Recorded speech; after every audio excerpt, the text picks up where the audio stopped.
and welcome to day one on making my brand new Mollymauk coat for his cosplay. So this is my fourth Mollymauk coat. I've made 3 previously. My first one was for a LARP event where I played a character very similar to Mollymauk. He had horns, he was a fawn, and he had a patchwork coat, so that was my first version. My second version was based on a very similar design, except I used scarves. So I had one huge pattern scarf for the front cut in 2, one huge scarf with the same pattern on the back, and then I've hemmed it all, and I really love this bit, with multicoloured bandanas. So they hang down like tassels, and every time I twirled it would make a big rainbow. Oh, it was so cool. So I kept that design with my third coat, which was from last year, 2019, and I made a coat which was the most similar to the original concept art.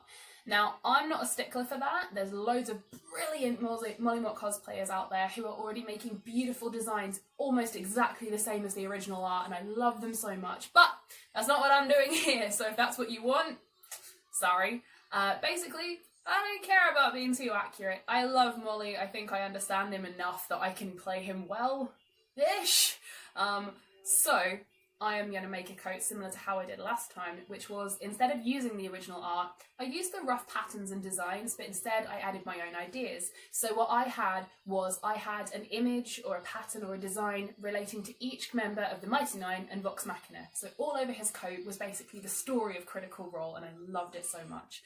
I had the Critical Role emblem on the back, I had storm clouds for Yasha, I had lightning with music notes in it for Scanlan.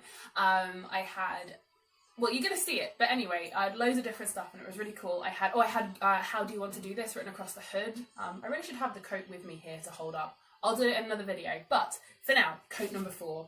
It's gonna be very similar, but I'm gonna take everything I learned from making the previous coats and I'm gonna try and make it better, essentially. So what you need to know about me is I am a poor cosplayer. I am a cosplayer who works 3 part-time jobs. I do not get paid for cosplay. I wish I did.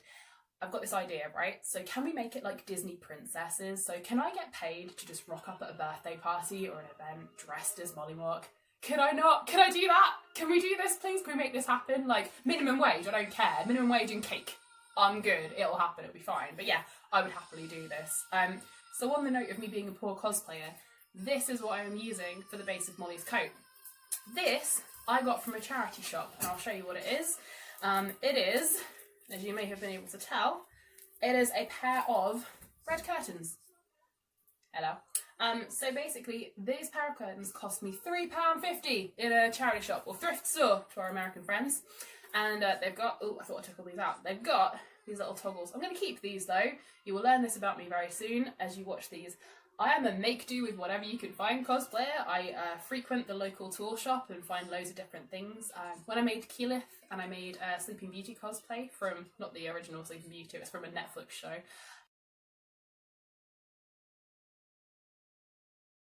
The clasps for corsets by using things you put on the back of picture frames. So yeah, I'm poor. But this, I've decided I'm going to keep these off the back. I'm going to use these at a LARP event where I'm playing a demon, and I'm going to use them to put spikes all over my skin. So I'm going to paint them different colours and make them look like horns coming out. So keep those. But curtains, this is what we're here for. Molly cosplay. So these curtains are pretty huge.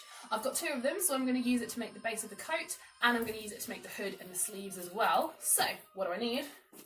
This is my favourite boy in the whole world, apart from Molly, obviously. So, I'm going to whack it on here.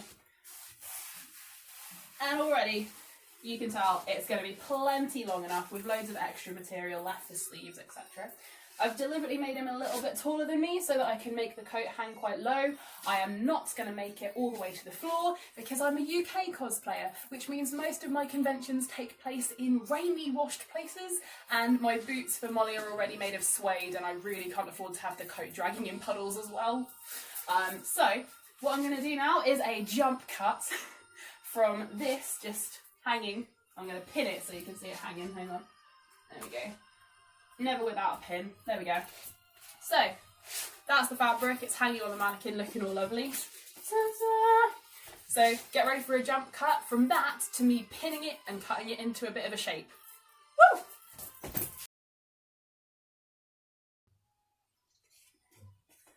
Okay, so I have now pinned the coat. It's pretty much how I want it. It's going to be quite flowy. I don't want it too tight, so basically it's going to flow lots nicely. Lots of room for lots of patterns.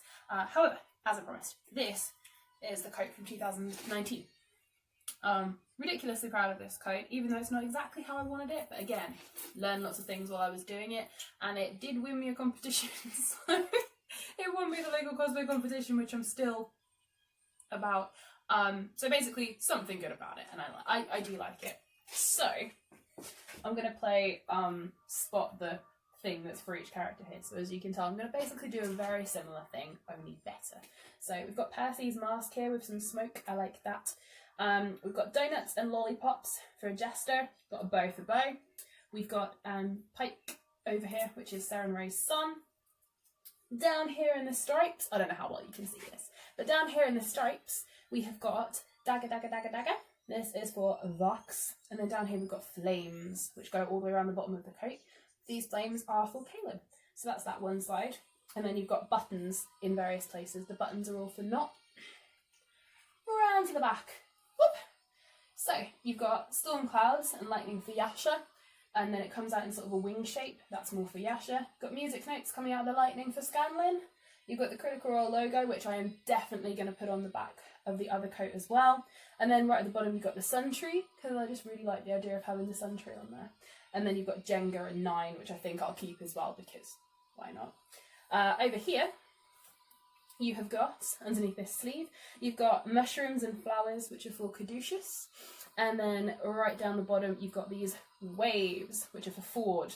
Spoiler alert for anyone who's not caught up. Technically, I know this doesn't match him anymore, but it's how he started and it's how we know a lot about him. Also, just butting in to add that I completely forgot to include the fact that Vax is on the coat. His twin is also on the coat. Vex, right here, opposite him, has arrows for Vex. There you go. Back to the video. Got the moon for Molly, which mirrors the Pike sun over there. You've got a fish for Keyleth. Goldfish for Keyleth, along with a bunch of Keyleth sleeves as well, and then some peacock feathers for Molly. On the hood is Grog. So I've got Grog's tattoos on the hood. I don't know if you can see that, but the tattoos he has on his head. And then on the hood as well, you have also got written, how do you want to do this? And I think I might add that again on this one because I enjoyed it very much. But yeah, the lining is different. It's sort of stars inside the hood, but I ran out because I used an old t-shirt from a thrift store for the hood. And then I used, these were bed covers, I think, for the inside. So yeah, this is the coat number 3. Very happy with it, but I know it can be improved. So this coat currently has one sleeve in the progress of being pinned, and the rest of it's been pinned in place. So what I think I'm going to do next, and again, this is probably not correct, but I've got my list. I've got my list of how I want to do things, and this is how it's probably going to happen because we're in lockdown, so I've got time. Basically, I'm going to cut the second sleeve next and attach that, make sure it all fits, try it on, see that I like it, see that it's fitting how I like it. Then I'm going to cut a slit up the back for my tail, because the tail has to be able to fit out without going under the coat. I just like it better. You don't have to cut a slit if you don't want to, but I prefer having one. And then I'm going to start marking out on my pieces of paper where I want to have all the designs. And then I'm going to cut out the hood, see how that works, but I'm not going to attach the hood. I'm going to make sure I've sewn all the designs into the hood first and then attach the hood because it'd be really tricky to sew them before I put it on. After I put it on, it'd be tricky.